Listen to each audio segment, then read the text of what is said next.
Happy Monday, everyone.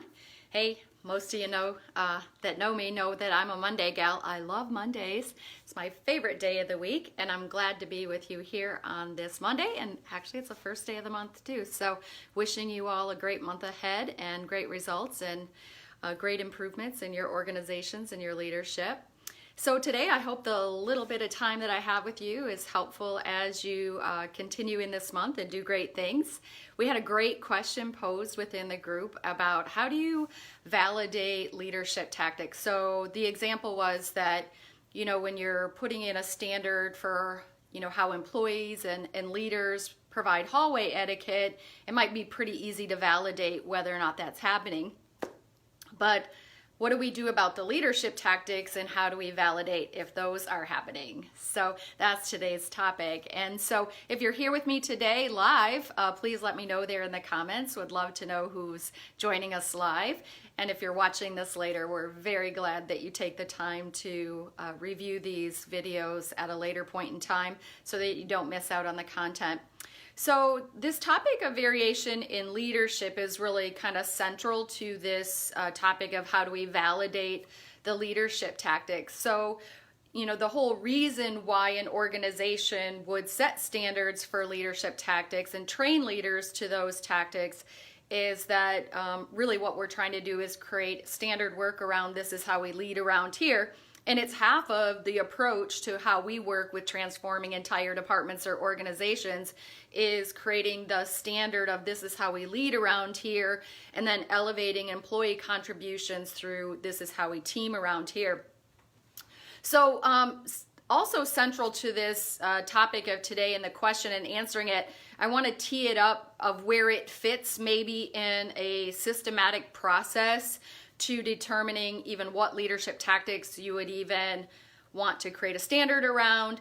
And then again, how would you even validate whether or not those standards are being upheld by the leaders in the organization? So kind of want to tee that up. Now, some of you out there, I know, especially if you're one of our partner organizations, you've gone through these steps that I'm going to quickly describe here. Some of you out there, maybe haven't even started on these steps. So I just wanted to lay those out because what we're going to talk about today is one of the kind of later steps or one of the last steps.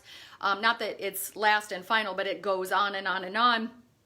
But if you don't have these other steps in place first, what I'm going to talk about today may not make as much sense out of context. So I want to tee that up. So last year, actually, in our leadership, senior leadership retreat, C-suite retreat that we did in 2018, the topic was really around the leadership bundle and creating synergy and robust results through a standardized leadership bundle.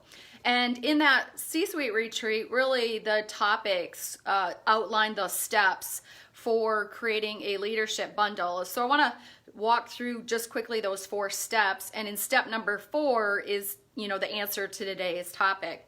So number 1 is that an organization would need to decide why they want a leadership bundle, or why, what it is they're trying to create through that and have a vision for it. So that's the first step. And our approach is that that should always be in alignment with the organization's key strategies. So you wouldn't want to create standard work around leadership that wasn't in alignment with what are the tactics that leaders need to do to contribute most to the organization's top strategies. So the question of why we need a leadership bundle and what is it aligned with in our strategies, and really the why around creating synergy and decreased variation through the standard work is that first question to be answered, is why we even need a leadership bundle and why why we would need it to help us contribute to our strategies. So that's question number 1. Question number 2 is, who does it apply to? So you can create a leadership bundle that is for all leaders in the organization, but even that, there's usually some variation in what the standard actually is for a senior leader, a frontline leader, and maybe a charge or lead tech person kind of thing. So there might be components in the leadership bundle that apply to everyone, and there might be components that apply to just certain groups of people. And maybe everyone does rounding, for instance, as a leadership tactic, but what senior leaders do who and the frequency and all of that might be a little different than what a frontline leader does, etc. So answering that who piece is that next step. And actually an organization, it could maybe not even be an organization. Maybe you're an individual leader and you want to create a bundle for yourself because your organization isn't embarking in that direction, but you want that standard work for yourself. You could create it for yourself, but then the last step of actually, bringing it alive and then that validation piece really is within yourself to do it. But so today's topic is really around, a leadership bundle that applies to a group of leaders, usually an entire division, or in our case with our organization-wide partnerships, it applies to the entire organization's leadership group. And then after you answer why and who, then you say what. What are the actual leadership tactics that need to be part of the leadership bundle? And so again, if you answer the why and the who early on very, very well, it will help drive the what. What is the tactics that you need to bring alive to help leaders have synergy around and standard work around major contributions to the organization's key strategies. So for instance, if the organization has key strategies around creating a great culture with high employee engagement where results and contributions can really thrive, then what is it leaders need to learn to be able to contribute to that? So that's the next question to be answered. Then the last question to be answered has many components to it as well, one of which is today's topic, validation. And that last question is, how are we going to bring these tactics alive and create this standard work?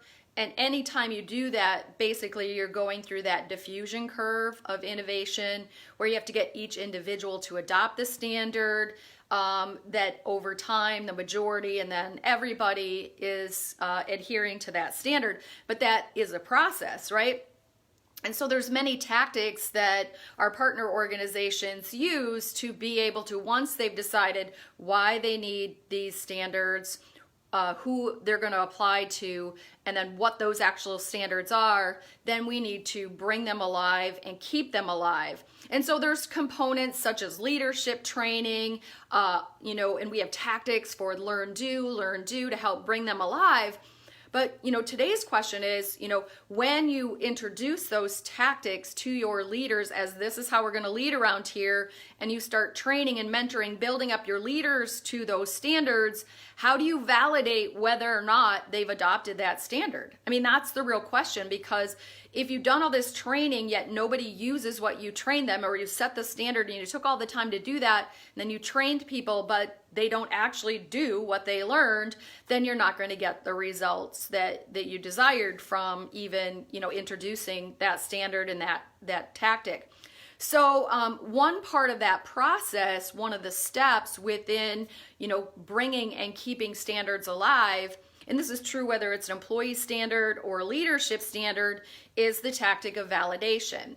So validation is really a process to verify, right? So it was Ronald Reagan that says trust but verify. So we want to trust that once we introduce and set this standard that this is how we lead around here, that indeed everyone, goes down that path to learn that, master that, and adopt that and incorporate it into their leadership, into their day, into their week, etc. But change is hard, and this is behavior change, and human behavior change is the hardest change of all. And we're not just trying to change one person, we're trying to change an entire leadership group around these tactics. So that's a really hard change to master, and so it does take some great tactics and thought around how are we actually going to do this. So that piece about validation, trust but verify, is one of the activities that helps bring the standard alive. Because what it allows you to do is to validate, to verify where leaders are in that process of adoption or mastery of the tactic, okay? So you can find out the pockets where people are actually succeeding, excelling, getting great results from the tactics, and then likely you'll discover pockets where people are still struggling, right? They're still maybe even not starting because they either don't get it, they don't believe in it, they haven't understood the why yet, etc. So if you don't validate, you don't know where people are on that continuum of adoption or mastery. So there's actually 4 tactics that we use and teach related to validation. And again, we teach these same tactics whether we're validating, you know, that hallway etiquette, or we're validating, you know, leaders, you know, creating great work relationships through rounding. These 4 tactics are the same tactics that can be used. So for, you know, kind of the use of today's, you know, session and learning, I want to use an example of a leadership bundle. So I'm going to pretend like we have a leadership bundle that's been defined for a group of entire leaders in an organization, that they've defined that, you know, we're going to decrease variation in leadership in this way by creating this standard work of a leadership bundle that contains these 6 things. Rounding, a tactic, a leadership tactic of employee rounding, and that's under, you know, the leadership bundle element of building relationships. Let's say the tactic is sending thank you notes to home, and that's under the leadership bundle emphasis of grateful leadership.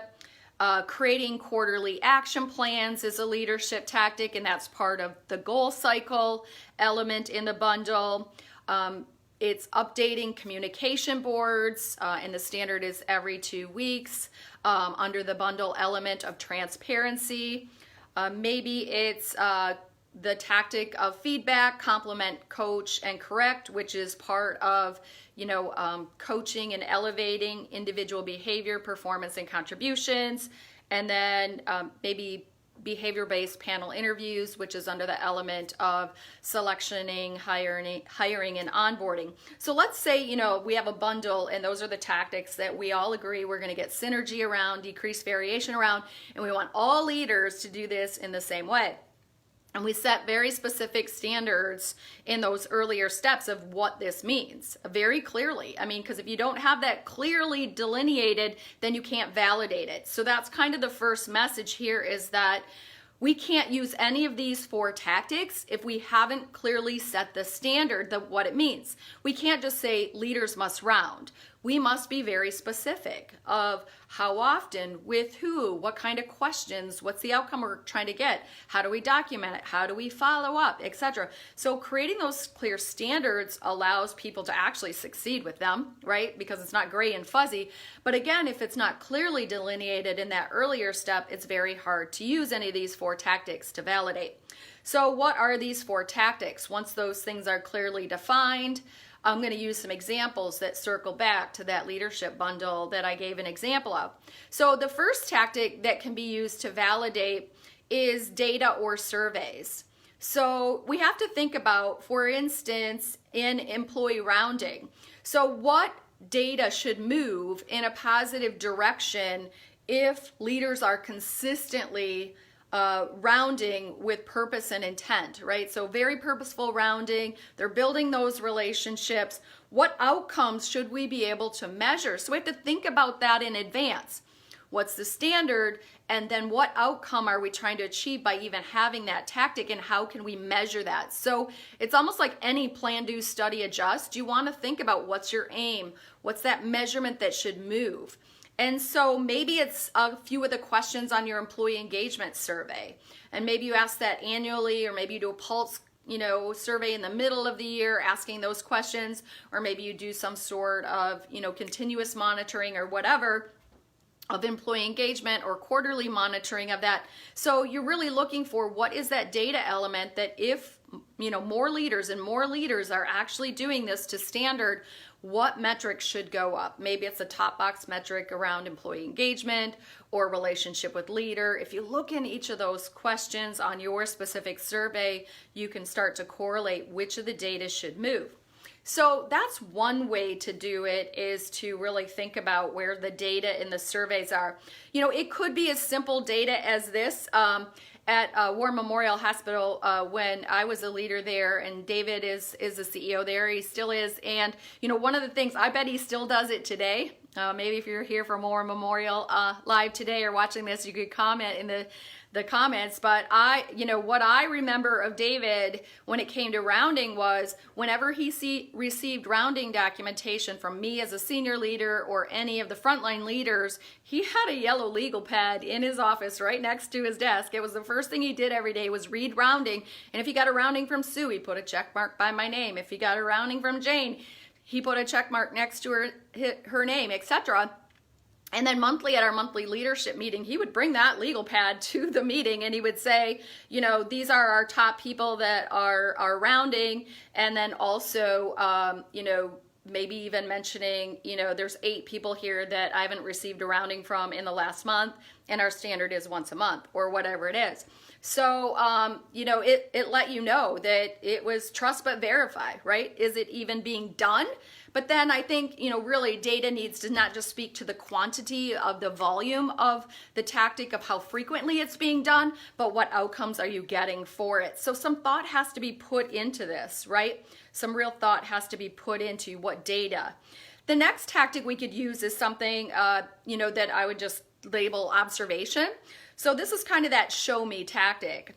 So, for instance, that tactic I mentioned under transparency, maybe there's a standard that every 2 weeks that visual communication boards are updated with the results of the organization goals, but also the department-specific goals. And every 2 weeks, any new data is publicly reported in that very visual space.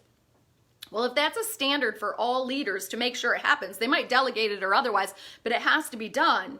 Is that as a senior leader, for instance, I could actually, when I was a senior leader and I had 14 frontline leaders and department leaders that reported to me, every other Tuesday, I would go to those units, to those departments, and I would look at that board.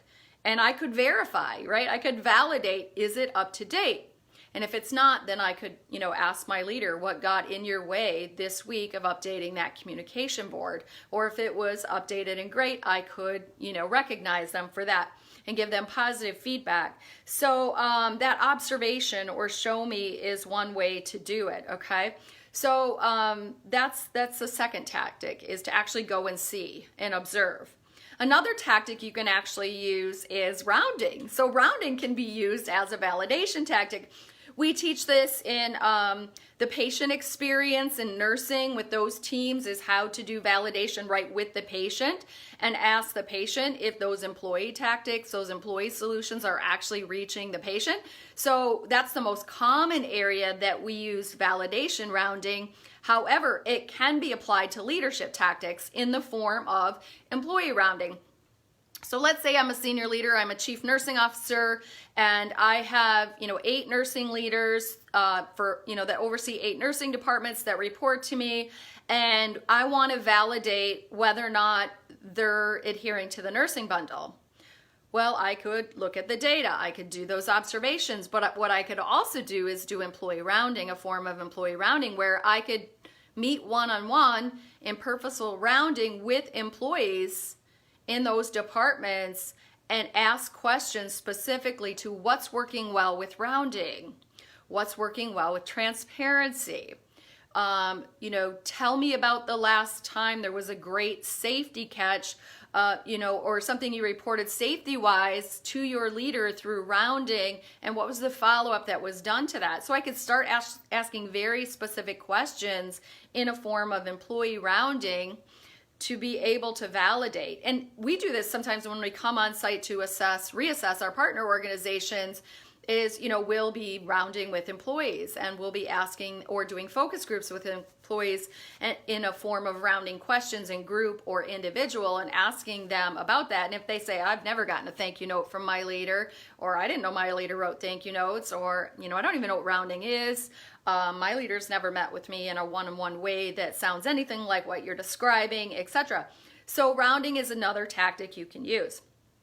So the fourth tactic you can use is kind of along the idea of competency assessment or testing, okay? So it's really a tactic to be able to either in a maybe a scenario-based kind of competency assessment, interact with a leader.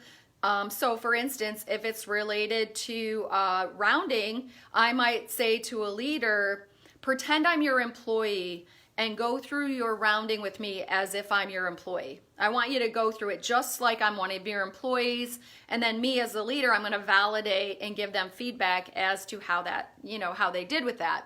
So that's one way to do it. It could be a test. Like with our e-learning modules, Capstone EDU for direct dialogue and rounding, at the very end of that, we have a test, right? We want to validate, did they learn and did they master, at least to that certain level that we can identify through a test, that they indeed, were able to learn using this content in this methodology. So there's a test at the end. So we can do role play, we can do an actual test if we wanted to regarding the tactic. So these 4 tactics for validation: data and survey, observation, rounding, and then, some sort of competency assessment or testing are 4 tactics that we can use and figure out which ones are best to use for which leadership tactic. They might not all be the best to use for each leadership tactic. So we need to think about that. And I usually recommend that you use at least 2 tactics to validate.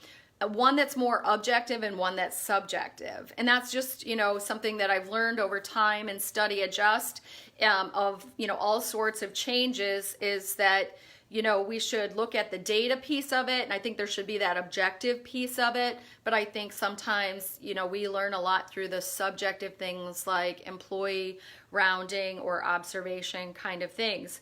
So I would encourage 2 or more tactics to be used in the validation process. So those are the 4 tactics. They could also be circled into a monthly accountability meeting. That's kind of another, recommendation we have for keeping and bringing standards alive with the leadership group, is to have a monthly accountability meeting. So if I was that chief nursing officer with those 14 leaders, each month I would meet one-on-one in a very proactive, positive accountability type meeting, where we would talk about, what is the data saying? What am I observing? We could do that role playing. I could let them know the outcome of employee rounding. So it's a place where we can have that conversation one-on-one every month, where I'm helping them bring the standard alive. I'm recognizing if maybe they're a master of it, so I can hold them out to the organization as a master, because I validated through those, several tactics that I've used, and then, really through that monthly accountability to say, hey, Jane is this great leader with great, mastery of rounding and grateful leadership. Now I can hold her out to help the others in the organization who are struggling. Or maybe in those monthly accountability meetings and that, summary of that validation tactic, I have a leader struggling with 1 or more tactics, then we can do that mentoring and coaching and brainstorming around, what's getting in your way, how can I help, can I connect you with somebody that can help, etc. So thanks for this great question. It is a really great one. I hope that these 4 tactics are something that you find useful in your leadership, either in validating your own employees with solutions that are in the hands of employees, but also if you're a senior leader in particular, how to use these validation tactics to validate leadership tactics in that maybe even an entire leadership bundle. So thank you for your time today. And if you need more information from us related to what we do, how we do it, how we actually, work with partner organizations to create a leadership bundle and bring it alive, we're glad to talk to you about that on our website, capstoneleadership.net. There is a spot there where you can book a call with us. We love having those calls to talk about where your organization is at, for instance, with its leadership, how much variation is there, how much benefit can you get from standard work, and whether or not our approach to that is a good match for you. So we'd love to talk to you about it. So capstoneleadership.net, book a call. We hope to talk to you soon. Thanks so much.